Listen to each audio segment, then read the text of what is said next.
Guys আসসালামু আলাইকুম। আমি আজকে আরেকটা নতুন ভিডিও নিয়ে আপনাদের সামনে হাজির হইতেছি। আমি রোনা হুসাইন।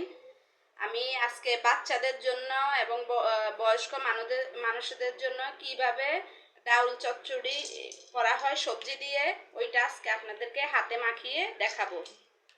গাইজ আপনারা জিনিসটা ভালো করে দেখবেন, বাচ্চাদের জন্য অনেক পুষ্টিকর এবং সুস্বাদু জিনিসটা।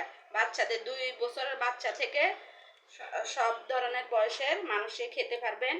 রুটি দিয়ে, পরোটা দিয়ে, সব কিছু দিয়ে খেতে পারবেন এই ডাউল চচ্চড়ি এবং সবজি দিয়ে ভুনা। এটা গাইজ আমি প্রথমে ডাউল দিয়ে দিলাম, মশারির ডাউল। আমি এখানে পেঁয়াজ কুচি দিয়ে দিতেছি একটা, যেহেতু বাচ্চা খাবে আমি তাই একটা কাঁচামরিচি দিতেছি। আমি একটা টমেটো দিয়ে দিতেছি। আর এখানে আমি পুঁই শাক দিয়ে দিতেছি। পুঁই শাক 4-5টা পাতা দিয়ে দিতেছি। বাচ্চাদের জন্য অনেক ভালো। অনেক বাচ্চারা পুঁই শাক খেতে চায় না, তাই এইভাবে দিবেন। এইভাবে দিলে বাচ্চারা খাবে। আমি এই জন্য দিতেছি বাচ্চাদের জন্য। আর আমি এখানে অ্যাড করতেছি একটা চিচিঙ্গা অ্যাড করতেছি, আর একটা ভেন্ডি অ্যাড করতেছি। মানে সব রকমের সবজি দিতেছি, বাচ্চাদের জন্য অনেক ভালো এটা। আমি এখানে দিতেছি রসুন বাটা 1 টেবিল চামচ, আদা বাটা সামান্য হাফ চামচ দিতেছি। অল্প মশলা দিয়ে আমি পাক করতেছি যেন বাচ্চাদের পেট ভালো থাকে। বেশি মশলা দিলে অনেক বাচ্চারা সহ্য করতে পারে না, তাই আমি হালকা মশলা দিতেছি। আমি হলুদের গুঁড়া দিতেছি হাফ চামচের থেকে অনেক কম, অল্প সামান্য দিতেছি।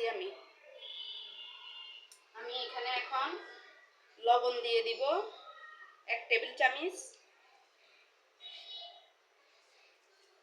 আমি এখন এখানে দিয়ে দিব সয়াবিন তেল, বেশি না। বাচ্চারা অনেকে তেল পেটে সহ্য হয় না, তাই আমি অল্প করে তেল দিতেছি। আমি এখন ডাউলটাকে হাতে মাখিয়ে নিব।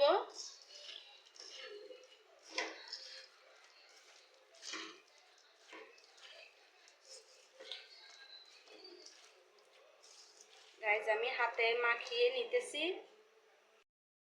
আমি এখানে হালকা একটু জিরে গুঁড়ো অ্যাড করতেছি। আমি এখন মেখে দিতেছি ভালো করে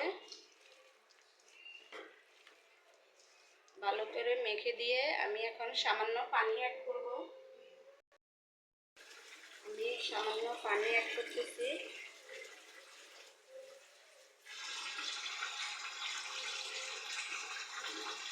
আর আমি সামান্য পানিটা অ্যাড করে দিলাম। ঢেকে দিব 10 মিনিটের জন্য। গাইজ আমি 10 মিনিট পরে ঢাকনাটা উঠিয়ে দেখব। আমি একটু নাড়াচাড়া দিয়ে দেখতেছি। গাইজ দেখেন একদম ডালটা একদম গলে গেছে। আপনারা বাচ্চাদের খাওয়ার মধ্যে কখনো তেল বেশি দিবেন না, মশলা বেশি দিবেন না। বাচ্চাদেরকে যত তেল মশলা কম খাওয়াবেন বাচ্চাদের জন্য ভালো।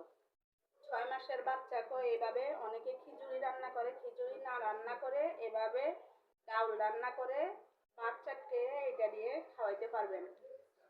বড়দেরকেও দিতে পারবেন, বড়রা অনেক সুস্বাদু মজাদার হয় এই ডাউল চচ্চড়িটা। আপনারা সবাই খাবেন, বাচ্চাদেরকেও খাওয়াবেন, বড়দেরকেও দিবেন। আমি এখন ধনিয়া পাতাটা দিয়ে দিতেছি।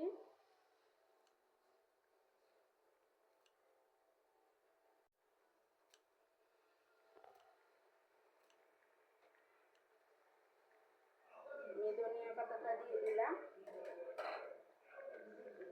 এখন ধনিয়া পাতা দিয়ে আমি একটু নাড়াচাড়া দিয়ে দিব। এই ডাউলটার মধ্যে ভাগাত দিতে হয় না, এই ডাউলটা হাতে মাখিয়ে তেল দিয়ে এভাবে বসিয়ে দিলে ডাউল চচ্চড়িটা হয়ে যায়। অনেক মজাদার জিনিস। গাইজ আমার ডাউল ভুনাটা হয়ে গেছে। আপনারা যে যেখান থেকে দেখতেছেন লাইক কমেন্ট শেয়ার করে দিবেন।